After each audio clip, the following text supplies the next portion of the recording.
Graça e paz, irmãos. Deus possa abençoá-los.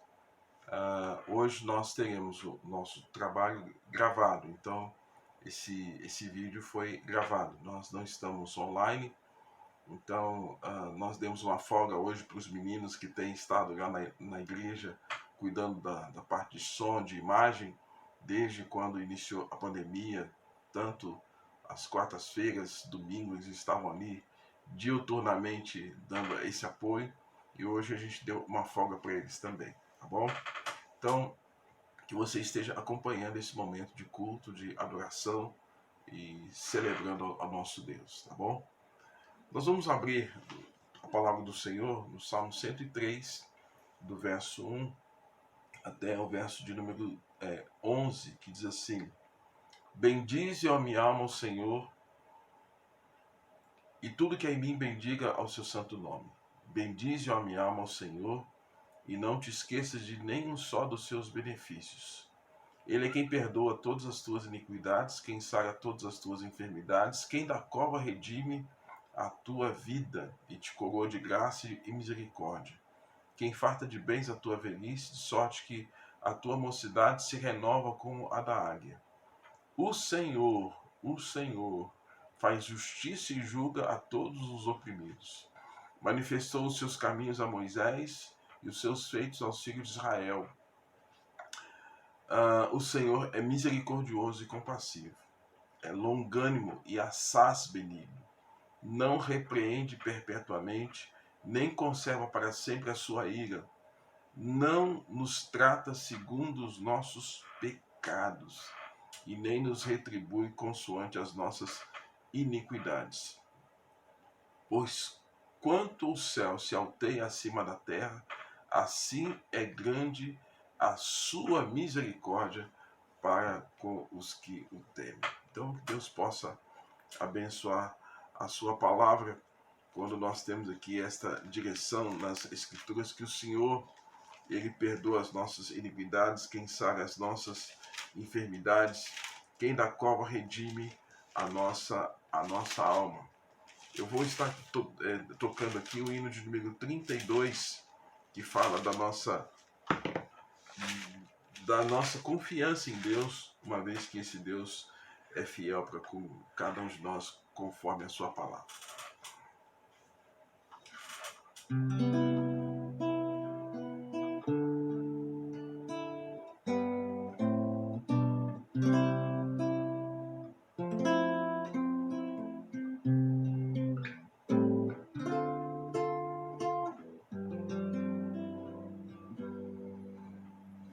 Tu és fiel, Senhor, ó Pai celeste.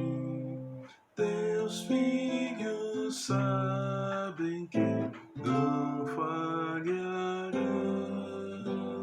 Nunca mudaste, tu nunca faltaste. Tal como és, tu sempre serás. Tu és fiel, Senhor. Tu és fiel, Senhor.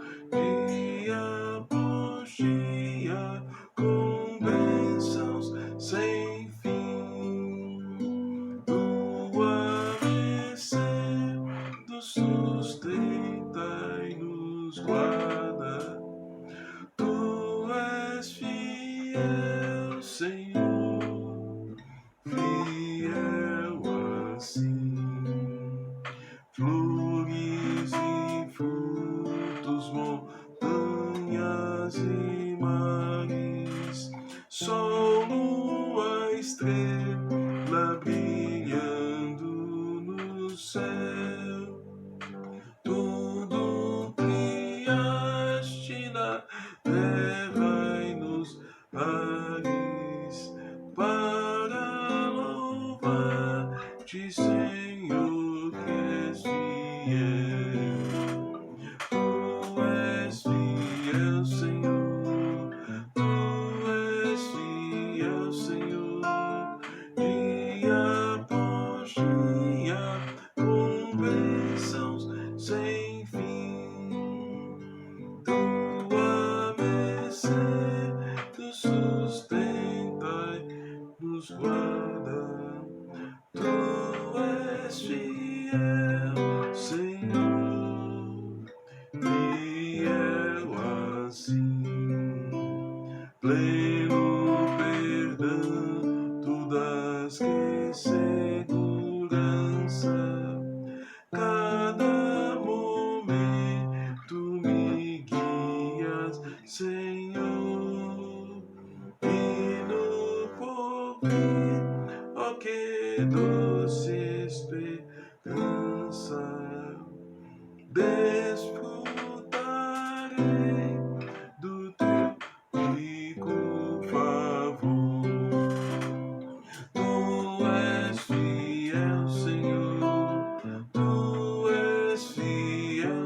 preceptos nos tenta e nos guarda.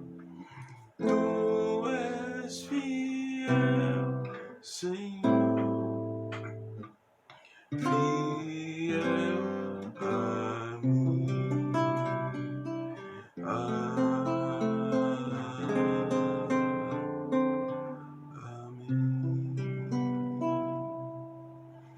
Senhor Deus, nosso Pai, te louvamos, ó Deus, pela tua fidelidade, pela tua bondade, porque tu és um Deus misericordioso, assaz benigno, não nos tratas segundo as nossas iniquidades e nem nos retribui conforme as nossas perversidades, ó Deus, mas trata-nos com compaixão, com misericórdia, com graça.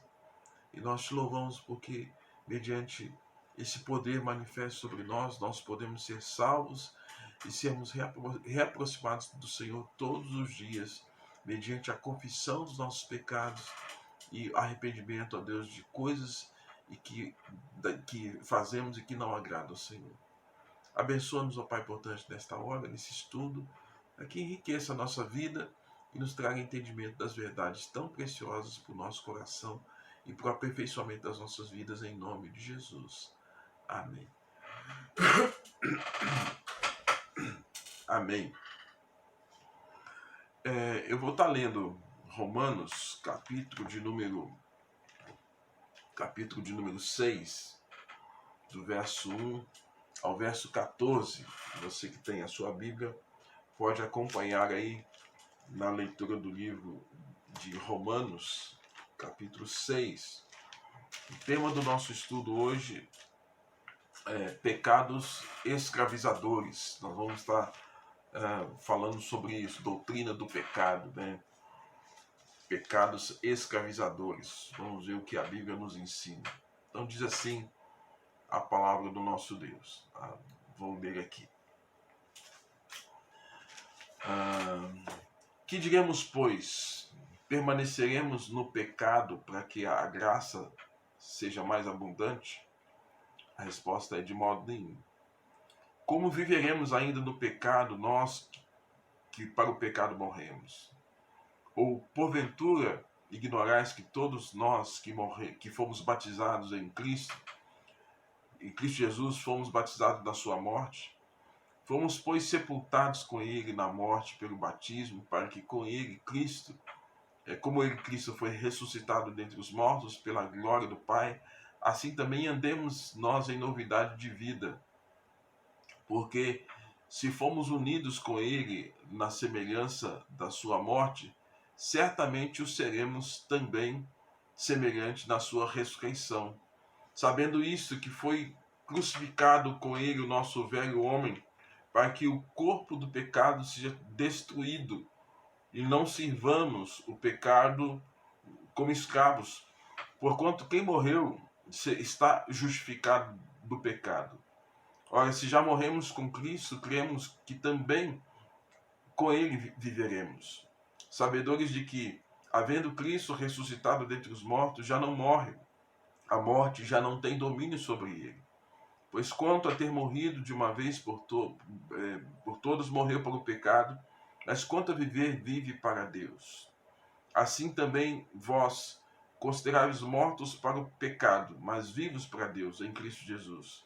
Não reine, portanto, o pecado em vosso corpo mortal, de maneira que obedeçais às suas paixões, nem ofereçais cada um os membros do seu corpo ao pecado como instrumentos de iniquidade, mas oferecei-los como ressurretos dentre os mortos, e os vossos membros a Deus como instrumentos de justiça. Porque o pecado não terá domínio sobre vós, pois não estáis debaixo da lei, e sim da graça. Palavra do Senhor que nós lemos em Romanos capítulo 6, do verso 1 até o verso de número 14. Pecados escravizadores. O que é isso, pastor? Como é que a gente lida com isso? Pense nas seguintes considerações. Quando você se coloca sob o controle do pecado, sob o controle daquele que pode trazer destruição à sua alma e à sua vida, isso é completamente danoso à nossa espiritualidade. Isso é um fato. Né? Mas quando você se coloca sob qualquer controle que não seja aquele do Espírito Santo, isso significa, se você não se coloca sob o controle de Deus, alguma coisa pode te dominar.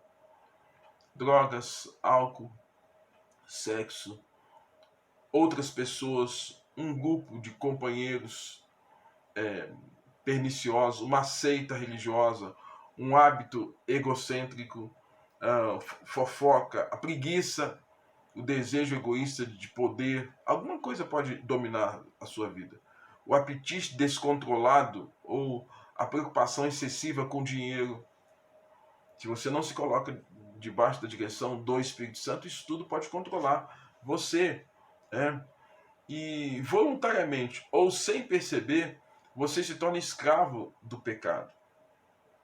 Todavia, Deus destruiu o poder do pecado por meio do Senhor Jesus, e você pode vencer os hábitos, os comportamentos pecaminosos que geram essa dependência do comportamento pecaminoso e, consequentemente, podem te afastar do Senhor, uma vez que, quando nós desobedecemos a Deus, nós nos afastamos da sua palavra e dele também. E a Bíblia nos chama a atenção, dizendo que todo aquele que é escravo do pecado não conhece a Deus. Se é escravo, vive prisioneiro a um comportamento pecaminoso. Tá? Quais os princípios bíblicos que a gente pode aprender acerca dessa questão de pecados escravizadores?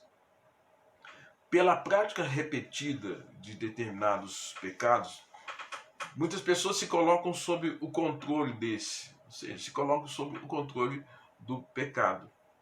Dominado pelo pecado, você não pode dizer que está seguindo fielmente a Cristo de todo o seu coração. Se você persistir na prática do pecado e não der passos bíblicos para vencê-lo, você terá razões para duvidar da genuinidade da sua salvação. Se você não luta contra o pecado, não tem nenhuma estratégia bíblica, espiritual para lutar contra o pecado, você tem que avaliar. Aí a Bíblia fala assim: examine-se, pois, o homem a si mesmo. Né? Então você tem que avaliar: será que de fato eu pertenço a Deus? Ou será que tem alguma coisa errada na minha maturidade cristã? E por falta de maturidade cristã e firmeza espiritual, o pecado está crescendo na minha vida. É importante a gente avaliar essas questões, né? Então, Deus nos considera assim responsáveis pelo nosso agir, pelo pecado, pensamentos. Por isso que a Bíblia chama a nossa atenção. Ó, o que a gente deve pensar? Aí Paulo vai dizer: aquilo que é puro, aquilo que é louvável, aquilo que é de boa fama. Aí ele fala: se algum louvor há, se alguma virtude há, seja isso que ocupe o vosso pensamento. Mas muitas vezes nós deixamos que o nosso pensamento seja dominado por pensamentos que não agradam ao Senhor. Né? Somos responsáveis por esses pensamentos, sim. Tá? E aí vem toda uma orientação bíblica, porque você se torna um escravo de qualquer coisa que tenha controle sobre a sua vida. Aí nós lemos Romanos capítulo 6, eu li aqui agora há pouco, Romanos 6 fala assim: que diremos, pois, permaneceremos no pecado para que a graça seja mais abundante? De modo algum. Como viveremos no pecado, nós que para ele morremos? Então Paulo está fazendo uma consideração séria, que nós, aqueles que são do Senhor, já morreram para o pecado.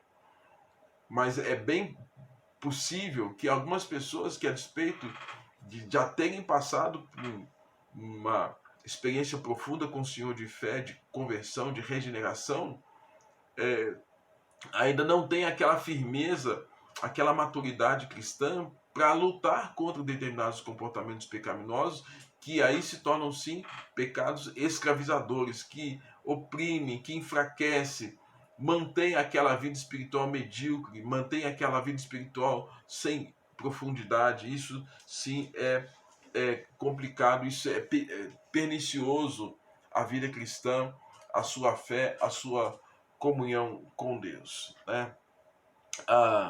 Como é que a gente vai identificar esses pecados escravizadores? Você será capaz de identificar e vencer os pecados escravizadores, agradando e glorificando o Senhor, somente depois de experimentar o novo nascimento e começar a obedecer às Escrituras. E aí a gente tem esse texto no verso 6 e verso 7, Paulo está dizendo assim: sabendo isso, que foi crucificado com ele o nosso velho homem, para que o corpo do pecado seja destruído e não sirvamos o pecado como escravos. Paulo está trazendo esta orientação. E no verso 7 ele diz assim: porquanto quem morreu está justificado do pecado. Ou seja, nós sabemos que quando Cristo morreu na cruz pelos nossos pecados e nós reconhecemos que de fato Cristo fez isso numa atitude de fé, nós morremos com Cristo ali. Essa é a condição primária para que a gente enfrente o pecado de cara e odeie o pecado, porque o pecado não pode ser um comportamento prazeroso, né, e com resultados aprazíveis para a vida do crente. Não. O pecado, ainda que ele seja prazeroso, ele traz consequências amargas. Aí Paulo vai dizer: o salário do pecado é a morte. Então, características de um pecado escravizador. Como é que você identifica um comportamento pecaminoso que gera essa condição aí de aprisionamento de muitas pessoas, né? Então, primeiro, você ainda o pratica, embora tenha tentado abandoná-lo. Você luta e não consegue sair fora daquele comportamento pecaminoso, né? Segundo, você pratica e depois lança a culpa pelo fracasso sobre outros ou sobre algumas circunstâncias. Desconsidera aquilo que a Bíblia nos ensina, né? Que ele quer vir após mim, negue-se a si mesmo, tome a sua cruz e siga-me. Terceira razão, você nega que aquilo que está fazendo é pecado. Tem muita gente que pratica ou tem comportamentos pecaminosos e racionaliza aquele comportamento, justificando. É por isso que Paulo tá chamando a atenção da igreja de Roma. Olha, nós permaneceremos no pecado para que a graça de Deus seja mais abundante. Aí Paulo vai dizer: de modo nenhum. Então tem pessoas que negam aquilo que está fazendo como pecado, porque já racionalizou aquele comportamento pecaminoso. Você convence a si mesmo de que não é escravo daquele pecado e pode interrompê-lo a qualquer momento, como se você tivesse controle daquela situação.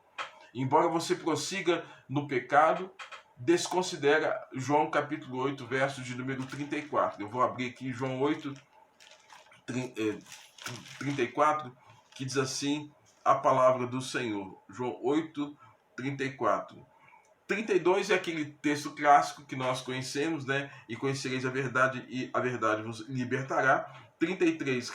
Responderam-lhe: somos descendência de Abraão e jamais somos escravos de alguém. Como dizes tu, sereis livres? Replicou-lhe Jesus: em verdade vos digo, todo aquele que comete o pecado é escravo do pecado. Então, é uma palavra de Jesus. Não tem como você questionar o que Jesus está falando, não. Tá? Então você convence a si mesmo que não é escravo, né? E Jesus está falando: todo aquele que pratica é escravo.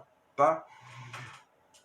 Outro aspecto, você convence a si mesmo de que aquele pecado não tem poder sobre você, pois você não comete mais com aquela frequência anteriormente praticada. Então, aquele pecado assim, vez por outra comete aquele pecado, mas como você não, aquilo já não é todo dia, já não é sempre, já não é constante, mas aí você também racionaliza e começa a ter esse pensamento, tá? Uma outra característica de comportamento de pecados escravizadores, né, é quando você continua a pecar e mesmo que o prazer e a satisfação pessoal durem pouco, enquanto o prejuízo que o pecado causa em você e outros é consideravelmente longa, né? Você então desconsidera textos como esse que nós lemos de Romanos, capítulo de número 6. Tá? Outra característica, você procura esconder o seu pecado, né? Lembrando aí do que eu cantei, Salmos 32, Salmos 51, que fala de Davi, enquanto eu calei, envelheceram os meus ossos pelos meus constantes gemidos, porque a tua mão pesava dia e noite sobre mim. Né? Outro comportamento que tem, que camufla e tenta ocultar e tenta ignorar os pecados escravizadores, você insulta ou calunia injustamente aquelas pessoas que estão procurando restaurar a sua comunhão com o Senhor e com os outros. Porque alguém pode falar e mexer na sua ferida. Pode pôr o dedo na ferida. E a gente não gosta disso, né? Quando alguém fala uma verdade pra gente, que a gente sabe que tá errado, aí ao invés da gente abaixar a cabeça e ouvir, a gente retruca e devolve e agride aquela pessoa. Eu confesso que já tive muitos problemas nesse sentido, porque como pastor você não pode ocultar de ter que falar de determinados comportamentos, determinados pensamentos, atitudes que são pecaminosos. E muitas vezes a pessoa que está do outro lado, ela acha que é um problema pessoal. E muitos pastores às vezes perdem até a cabeça, ou perdem o ministério numa igreja local por conta disso, porque às vezes ele tem que tocar em determinados assuntos. E hoje há vários assuntos de aspecto comportamental, né, que expõe as pessoas a um comportamento pecaminoso, a uma ética que seja pagã, a um mau testemunho.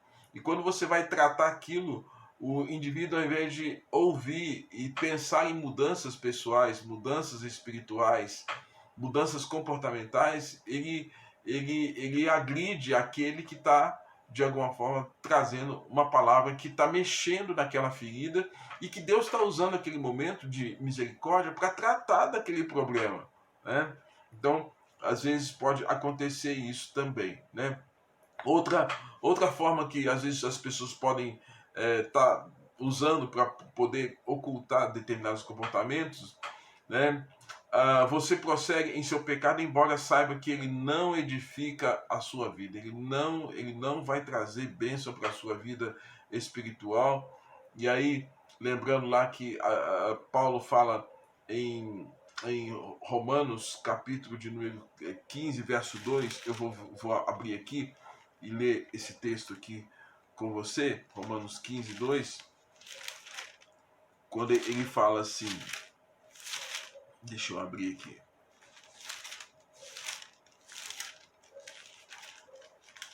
Romanos capítulo 15, verso 2. Portanto, cada um de nós agrade ao próximo ao que é bom para edificação. Então, às vezes, a gente não está muito atento nessa questão de lidar com o outro e lidar para edificar e para abençoar a vida do outro, né?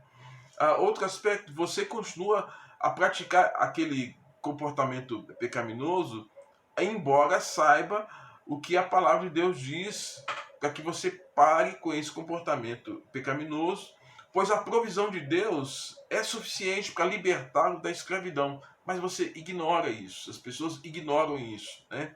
E por fim, você comete repetidamente, mesmo sabendo que não está agradando o Senhor e muito menos glorificando a Deus, desconsiderando completamente vários textos da palavra do Senhor. E aí você vai adiante com o seu pecado, embora perceba que o seu modo de agir, pensamentos, palavras e ações não está de acordo com o caráter de Cristo.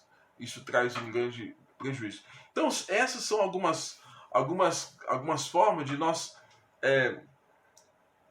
mantermos um comportamento pecaminoso e que pode ser de longa data, pode ser de muitos anos. E isso traz um grande prejuízo para a nossa vida espiritual. O que a gente precisa estar atento, né?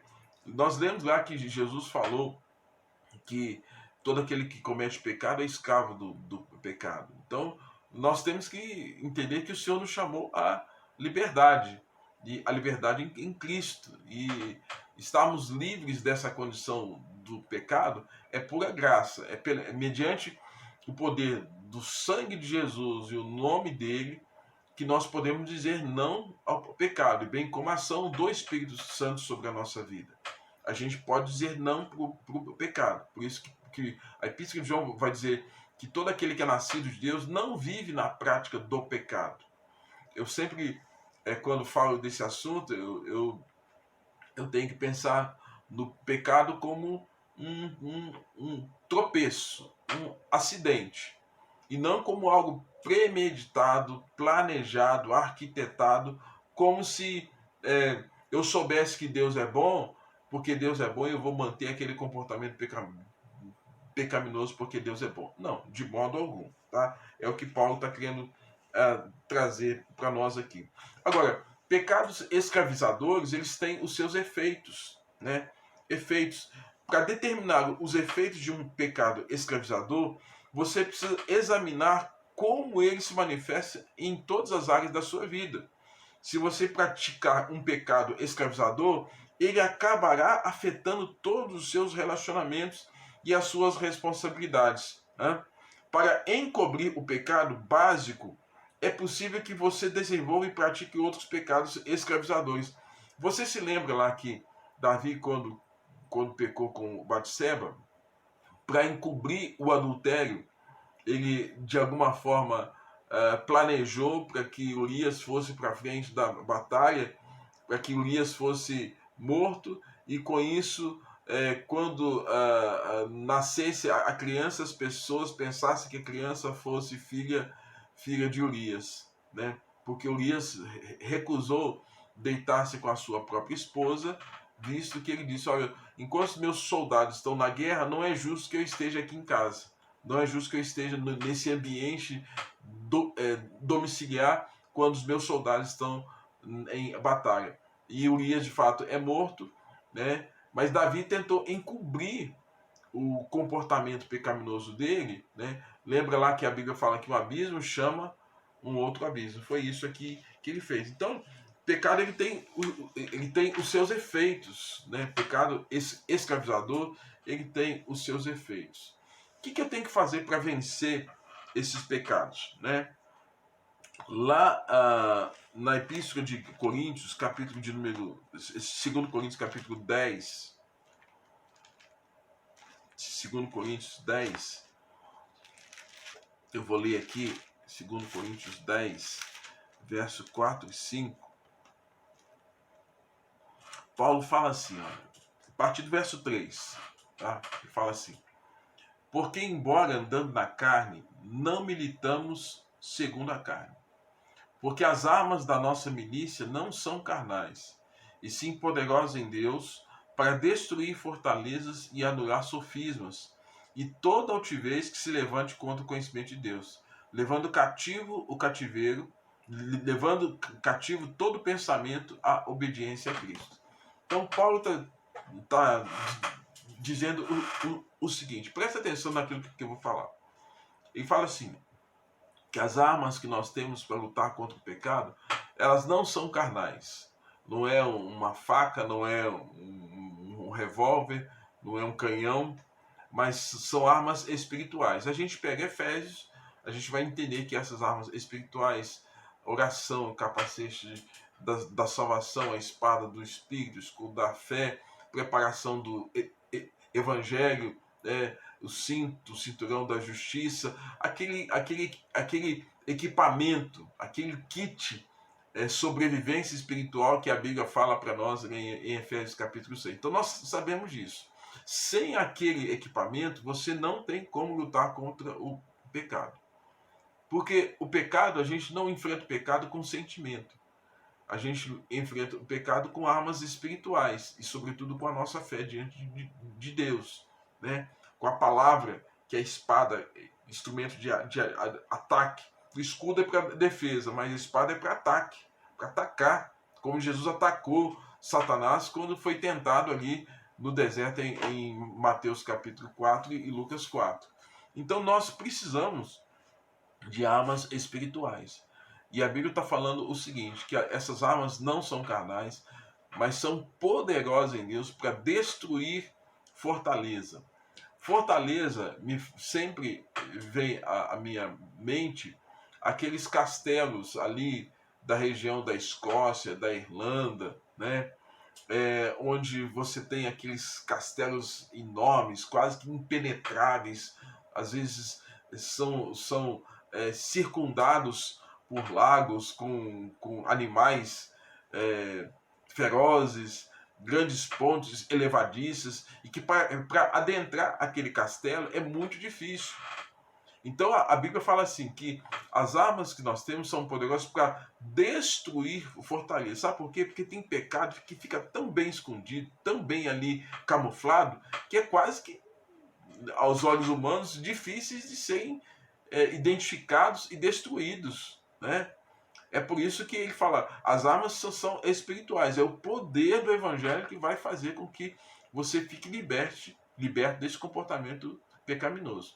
Aí vem dizer Paulo também que elas são poderosas para destruir a fortaleza e anular sofisma. O que é um sofisma? Né? Sofisma é uma mentira contada como se fosse uma verdade. Eu conto uma mentira, repito ela algumas vezes, depois eu vou aceitar aquela mentira como se fosse verdade. Via de regra, tem muitas pessoas que às vezes ouvem dos pais, você não vale nada, você não vai dar nada na vida. Como isso traz um dano, né? Uma palavra que é dita, até que a pessoa rompa com aquilo, você nunca vai casar, você nunca vai ser alguém na vida. Já viu isso? Muita gente fala essas coisas, né? E às vezes quem escuta, pela repetição, começa a acreditar de fato que não vai dar em nada, que não vai ser nada, que não vai ser ninguém, sendo que o dia que ele descobre que ele, pela palavra, que ele pode ser alguém, que ele pode ser uma pessoa melhor, que ele vai dar conta de resolver, ele fica livre daquela mentira que foi contada tantas vezes e que por muito tempo aquilo foi aceito como se fosse. O que a Bíblia está dizendo para nós? A Bíblia está dizendo que isso aí é danoso, tá? É danoso. E sendo danoso, é um comportamento pecaminoso, escravizador, tá? Então nós precisamos vencer esses pecados escravizadores. Como é que a gente faz isso? Peça ajuda a Deus sem demora. Peça a Deus ajuda. Confesse seus pecados ao Senhor e também contra aqueles os quais você possa ter pecado também, né? Confesse a Deus todos os seus pensamentos pecaminosos. Lembra lá da Epístola de João, se confessarmos os nossos pecados, ele é fiel e justo para perdoar os nossos pecados e nos purificar de toda injustiça. Lembre-se que Deus é um Deus misericordioso, assaz benigno, nós lemos aqui no Salmo 103, né? E como crente, lembre-se que Deus prometeu cuidar de você em qualquer situação, que Deus quer que você confesse o seu pecado e viva livremente, não debaixo da força do pecado, mas debaixo do poder da vida que Cristo conquistou por nós ali através da sua ressurreição. Memorize a palavra do Senhor, não se detenha em relação às acusações do inimigo, porque não há nenhuma condenação com aqueles que estão em Cristo Jesus. E você então viva para Deus e viva para glorificar o nome do Senhor. Não seja dominado por pecados escravizadores.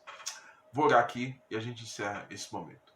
Senhor Deus, nosso Pai, abençoe a vida dos teus servos, para que eles possam ter a graça do Senhor para o enfrentamento de todo comportamento pecaminoso. Que a graça do Senhor os alcance e sejam livres de todo tipo de pensamento e comportamento pecaminoso. Em nome de Jesus. Amém. Deus abençoe você. Próximo domingo a gente se vê na escola e no culto à noite. Grande abraço.